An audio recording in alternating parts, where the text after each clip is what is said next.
Okay, so we want to... Whoa. Best way to find Kings Beach, it's about an hour's drive north of Brisbane. We're an hour south of Noosa, so we're at the gateway to the Sunshine Coast. And Kings Beach itself is located in the centre of Caloundra, is considered the premier beach of the area. My name is Brett Magnuson. My current role is president of Caloundra Surf Lifesaving Club. So I find that a really rewarding role. Something I feel I can, give back some community service. We've got a fantastic operational group. So all areas of the club, lifesaving, training, surf sports, nippers, they're all going very well.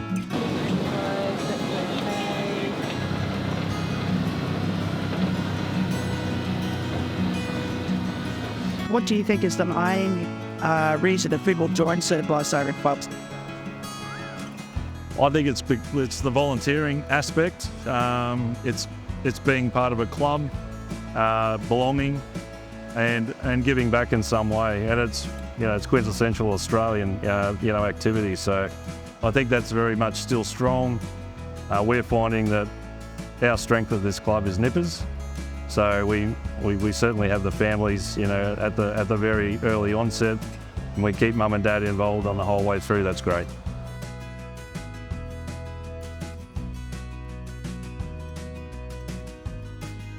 Sort of began here in Kings Beach in 1933, well before my time. Prior to that, we were Metropolitan Lifesaving Club down in Bribie Island or Brisbane area, patrolling Ocean Beach. Really had no link to Kings Beach until about 1933 when the Landsborough Shire Council then asked the members to come and patrol Kings Beach during the Christmas period. So a few members decided they'd come on up to the coast and pitch their tents, funnily enough, right pretty much where we are in the supporters club now, so in the surf club building. So they loved it that much that they decided to stay.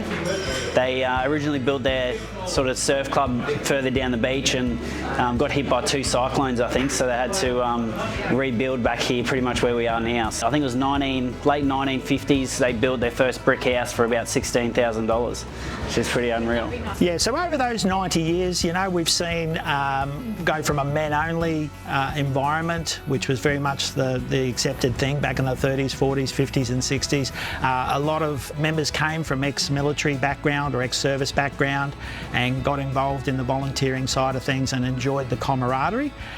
We've seen great changes in surf lifesaving, how it's run, how we do rescues and get out information these days. But the things that have stayed the same is that camaraderie that's travelled through from generation to generation, and that pride and that willingness to volunteer to help others.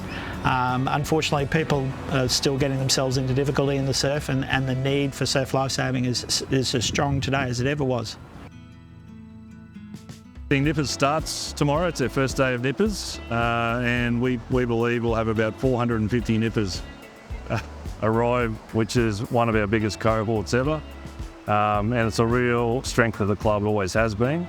A family-friendly club, family-friendly beach. Yeah, first day of Nippers for us for the season. 3rd generation lifesaver, Thomas and Christopher. My dad did lifesaving, he did water safety for Nippers. I came through Nippers here at Mets, and now my kids are doing Nippers, and it's super exciting. My name's Kirsten Phillips. I joined Met Caloundra in 1983. I joined because my dad was a member of the club and he brought us down here to Nippers one day and signed us up without my mum knowing, and came back and we're all dressed in our nipper gear, and mum said, well, I guess we're doing surf lifesaving. I love club-based stuff the most. Grassroots lifesaving is where it's at. Because I joined the club in 1983, that was only 3 years after women were actually officially allowed into surf lifesaving. So I still remember being in Nippers and there being no female events. So when we went to carnivals and the like, we competed against the boys. I don't know, in some ways I think it made us a bit tougher, a bit stronger, but it is nice to see a lot more equality in the organisation now. And it's really exciting that there are so many families that have generations of kids coming through Nippers, and it's one of those few organisations where you can do it as a family. I think a lot different to when I was coming up as a nipper. Like, there was no real development pathways through to the senior club from nippers. Now we're probably one of the better clubs in the branch that does it, but just the development through Pulse camps, Team Commando, all these different type of camps where we actually have pathways for our junior members to actually transition through to doing their SRC, to actually pull them through to get their bronze medallion, get them on patrol, giving them a reason to actually come and do patrol. And once again, that family structure of the club at the moment, they're doing it with their parents, they're doing it with aunts and uncles, really makes it a really good place to be.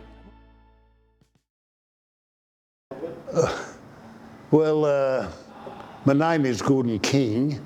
My role in the club is I really believe that if you look at life, all the blokes that I served in a surf club with are still friends. We all regard it as the best period of time of our life because it changed us from being a child to a man.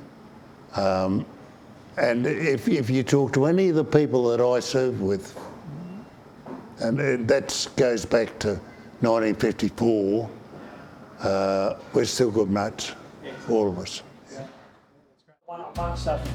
Come here, maybe.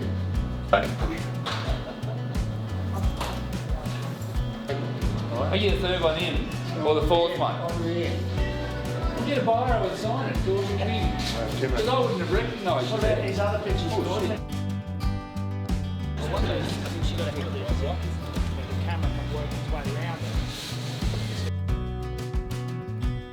It was really awesome to be able to collect some memorabilia and get some old photo albums out, pictures and bits and pieces that related to the past, and to invite our past members along to view that memorabilia, get some conversations going and reminisce about the old days. Thanks for coming down this afternoon. Tony, Julie, how are you? Yeah. Good to see you. Dan, well, great mate, welcome. Go up to the bar and grab yourself a drink. Is that the Queensland book, is it? Yeah. Yeah. I haven't seen that one for ages. The top did a full official club photo. That was the year we won the R&R. So what year was that? 57. 1957. Graham Ritchie, I joined the club in 1953. Bronze medallion, that was mainly focused around the reel? Yeah, the R&R anniversary did R&R drill all the way through, and resuscitation was the Hogger Nielsen. It's really cool to invite some of the older members along and listen to their stories and hear about how they did things in the past and how proud they were of their involvement with surf lifesaving.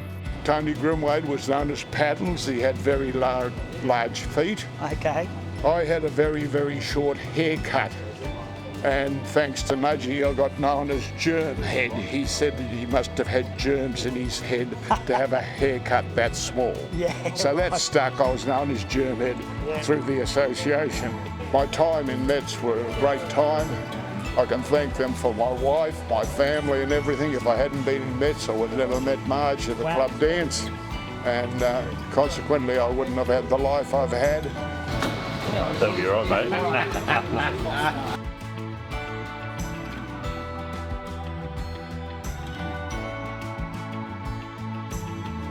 This is the old clubhouse.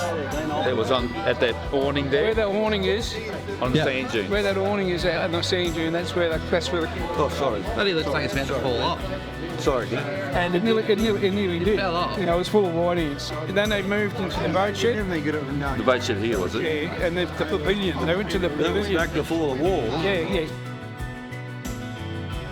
Most guys all came from Brisbane, and that's the only way we had patrol members. But I virtually lived here. In the old surf club? Yeah, well, upstairs. The Old Boys Network sort of got going in the early 60s, and it was a little bit of a, for want of a better word, a secret society to start with. Oh, it was a bit of a secret man's business, that. I think some of the older members who had started in the 30s and 40s were losing touch with each other, so they were looking for a way to bring their mates together on an annual basis to network and keep those friendships up. And I should join because it was my life in that period from 54 to 64. It was my life. And initially you had to be invited to join. And if you missed 2 meetings, you were excluded. So that's how strict they were. But nowadays we've thrown that membership open to all past members and present members, and just look at it as an annual reunion to bring members together to enjoy the stories of the past and learn about the future.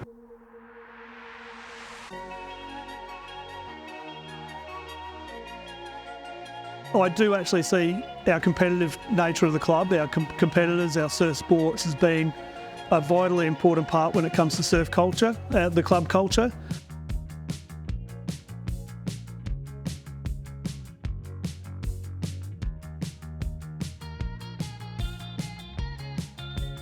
My name's Eva. I joined the surf club in 2011. My older brother did it, so it was a no-brainer that I did it. I do a lot of competing now. And how often do you train a week? Right now I'm training 11 times a week. I'm doing 5 ski, 3 board, 2 gym and 1 swim. The ability for our kids to actually have something to aspire to, so they do their surf sports training. We've got a good surf sports training program in place at the moment. When you think about our competition results, we're probably a small club punching well above our weight, especially when you see the hard work they do, but then turning up on patrol the following week and those same members are actually back on the beach doing a patrol 2 weeks later, so that's really good. I think there's so many options. For me, I've gone into a lot of the sports side, and even if you're not necessarily sport orientated, if you're just community orientated or just want to hang out with some people, or want to just volunteer for the community, there's so many options, and I think that there probably is something for everyone.